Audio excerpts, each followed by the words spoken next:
어려운 책을 어렵게 읽어야 된다. 어른이 돼서도 계속 공부하는 사람이 돼야 된다. 그런데 많은 사람들은 책을 읽다가 특히 철학책 잘 살자는 거잖아. 잘 살면 되잖아. 근데 뭐 이렇게 어렵겠어? 하고 도피하고 회피하고 그런 경우들이 많잖아요. 그냥 평생 어려운 책 읽고 살아야 돼. 총명하게 살 수 있어. 나이 많이 들어서도. 뭐 이런 얘기도 해요. 이런 어른은 되지 말자. 어려운 책을 계속 읽는 사람이 되자. 지금 훈련한 것으로. 난 그걸 기대한다. 뭐 이런 얘기들 하죠. 인간의 윤리적 행위가 저는 읽고 쓰기라고 생각하는데 이걸 진화학적인 의미에서 이야기 드린 거는 작년 제가 또 말씀드렸어요. 그러니까 사피엔스잖아요. 우리 인간 종 학명. 그래서 그 학명으로 정한 건 가장 핵심적인 생존 전략이에요. 그럼 사피엔스라는 얘기는 생각하고 언어를 쓰는 능력이에요. 그게 가장 핵심적 생존 전략인 거예요. 그런 면에서 생존을 위해서 먹는 것만큼이나 안 하면 안 되는 거예요. 그리고 또 윤리적 행위라고 그랬잖아요. 윤리적 행위라는 건 인간다움이고 사랑이라는 걸 실천하는 행위라고 많은 철학자들이 얘기를 하거든요. 인간다움에 있어서 차별과 배제와 타협과 포기가 인간다움일 순 없잖아요. 그러니까 학교에서 글쓰기를 할 때 독창적이고 싶어서 이럴 수밖에 없다. 사회는 원래 그래. 라고 쓰는 건 주제 선택부터 틀렸어. 라고 저는 말해줘. 글쓰기 자체가 윤리적 행위니까. 글쓰기를 통해서 이 사회를 조금 더 나아지게 하려고 쓰는 거니까. 그리고 읽기 자체가 타인을 이해하려고 하는 거니까. 그런데 어떻게 글의 주제가 차별과 배제와 타협 포기가 인간의 본능이 그럴 수밖에 없다고 말할 수 있을까? 라고 얘기를 해요. 그러면 일단 주제 선택에 고민할 시간이 줄어요. 그러니까 철학 공부를 통해서 저는 고유한 저 개체적으로 할 수 있을까 안 할 수 있을까라고 하는 많은 고민들의 에너지를 줄여주는 게 전 철학 공부여서 철학 공부에 빠지는 것 같아요. 이렇게 할 수밖에 없어. 이것밖에 방법이 없어. 그러니까 많은 철학자들이 인간은 선택의 여지가 아주 좁아. 하던가 안 하던가. 앞에서 봤던 거는 공교육에 대한 어떤 분석이었다면 이제 다시 돌아와서 여기 목표를 보면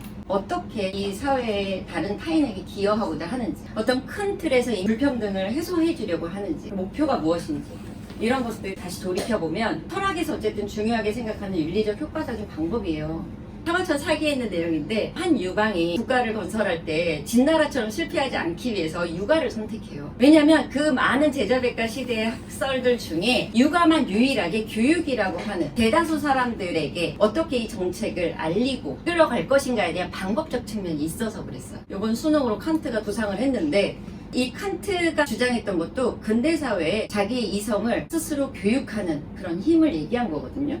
그런 점에서 공교육은 윤리적으로 효과적이다라고 생각하는 거죠. 공교육이어서 이건 의무이자 권리인 거고요. 민주시민 양성하는 것이 모든 교과서의 핵심 학습 목표예요.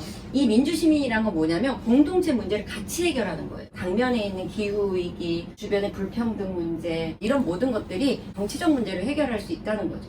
이정우 철학자 선생님이 현대인에게 요구되는 영웅적 태도가 스토아적인 영웅적 태도다라고 얘기를 하는데 로마 시대의 철학 사조예요. 로마 시대가 그리스랑 다르게 넓어졌잖아요. 그러니까 정치적 효능감을 느낄 수 없게 됐잖아요. 여러 비극들이 내 앞에 닥치잖아요. 덤덤하게 해야 될 일을 하는 태도, 스토아적인 행위, 그 다음에 철학적 행위라고 얘기를 하거든요. 칸트 지문 첫 지문이었어요. 이번 수능 시험에서 하나의 인격체로서 이건 보편성이에요. 인간이 하는 보편성. 개체인 자아가 나 스스로 이성을 훈련할 수 있는 주체라고 할 때 우리가 자유에 이르는 것은 이것밖에 없다고 얘기를 하거든요. 칸트의 자유는 소화적인 이야기가 조금 닿아 있는데 주변에 일어나는 변하는 것을 휘둘리지 않고 그거로부터 더 자유로운 상태예요. 내가 병에 걸렸거나 나에게 어떤 비극이 왔거나 그럼에도 불구하고 자유로운 상태거든요. 그것은 이 방법밖에 없다는 거죠. 우리가 사실 바라는 것도 단단한 자아를 가진 개체가 되길 바라는 거잖아요. 아이들이. 이 천복이라는 단어를 좋아하는데요. 이은기 선생님이 요셉 캠벨의 신화의 힘 번역하셨는데 번역한 언어 중에 다른 학자는 번역을 안 했는데 이 선생님만 번역한 어휘가 천복이래요. 천복은 나에게만 있는 것들을 가지고 이 세상을 살아가는 건데요. 그때 이 돌아가는 바퀴의 중심을 단단히 잡아라 라는 부분이 있어요. 돌아가니까 계속 어지럽긴 해요. 힘들긴 하지만 바퀴의 가장자리를 잡는 것보단 부침이 적은 거예요. 그럼 이 세계에 여러 가지가 있을 때 돌아가는 바퀴가 구조라고 봤을 때 내가 안다는, 이해한다는 것은 그 중심을 단단히 잡는 행위라고 저는 생각하거든요. 저에게 오는 친구들이 자기 삶에서 일어나는 일들에서 중심을 단단히 잡고 갔으면 갔으면 좋겠는 거예요. 그래서 지금 청소년 상가정에서 엘러건트 유니버스 한다 그랬잖아요. 앞부분에서는 상대성 이론 설명이 나와요.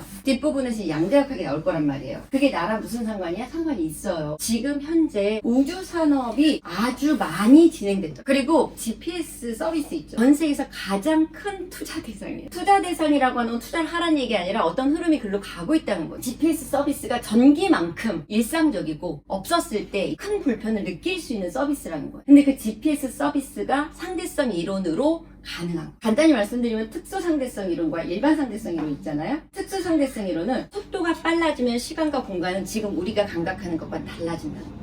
일반 상대성 이론은 질량은 가속도와 같다는 거예요. 그래서 우주정거장의 원리가 그걸로부터 나오는 거예요. 속도가 중력이 있는 거예요. 질량을 만들어내는 거예요. 지금 우리가 질량을 느끼는 건 지구가 자전하고 있어서 그런 거예요. 그거를 우주정거장이 태어난 거예요. 회전하는 토네이도. 그걸 지구 자전속도로 돌려요? 그럼 그 위에서 우린 걸어다니고 있어요. 가속도가 질량인 거죠. 그게 일반 상대성 이론. 아까 특수 상대성 이론 얘기했잖아요. 속도가 빨라지면 시간 공간 달라진다. 그것과 무관하게 뉴턴의 방정식으로만 살 수 있는 건 너무 느리게 살아서 그래요. 우리가 막 100km, 200km 이거는 우주 속도로 가면 남원월보보다 더 느린 속도인 거예요. 변화되는 시공간을 계산할 필요가 없는 거예요. 근데 인공위성 거리만 돼도 오차가 생겨서 시공간은 바뀌어요. 그거를 과학자들이 알았기 때문에 GPS 서비스가 가능합니다. 우리 AI 시대가 열렸다고 그랬잖아요. 상대성 이론을 이해한 전문가들이 많아져서 그냥 이제 상식이 되는 거죠. 이걸 알아야 변화된 시대에 내가 이용하고 있는 서비스가 어디서부터 시작된지 알잖아요. 그럼 양자역학은 생명 원리를 이해할 수 있어요. 세포 안에 미토콘드리아가 에너지 대사를 만들어내는 것이 양자역학이에요. 그건 다 아시잖아요. 원자 모형. 그 안에 핵이 있잖아요. 밖에 전자가 돌잖아요. 이 돌고 있는 전자를 밖으로 탕 때려서 나가게 하는 힘이에요. 탕 때려서 나갈 때 그 양, 절대적인 질, 어느 정도 양이 있어. 그 양만큼 때려서 나가게 하는 거예요. 500원, 1000원, 뭐 이런 양. 그래서 양자, 역학, 힘이. 역학은 힘이잖아. 그렇게 해서 대사활동이 일어난단 말이야. 이 각자를 알아야 내 생명활동을 더 깊이 이해할 수 있고 자기 몸을 다룰 수 있고 주변에서 일어나는 일이 작동 원리를 이해할 수 있는 거예요. 이런 것들을 일기를 통해서 친구들하고 같이 도울 수 있지 않을까? 그리고 이걸 도우려면 제가 공부를 또 계속해서 기뻐하는 모습을 보여줘야 되지 않을까? 앞으로도 계속 공부를 하는 사람으로서 도울 거라는 말씀을 드리고 싶습니다. 네, 제가 오늘 준비한 내용 여기까지예요.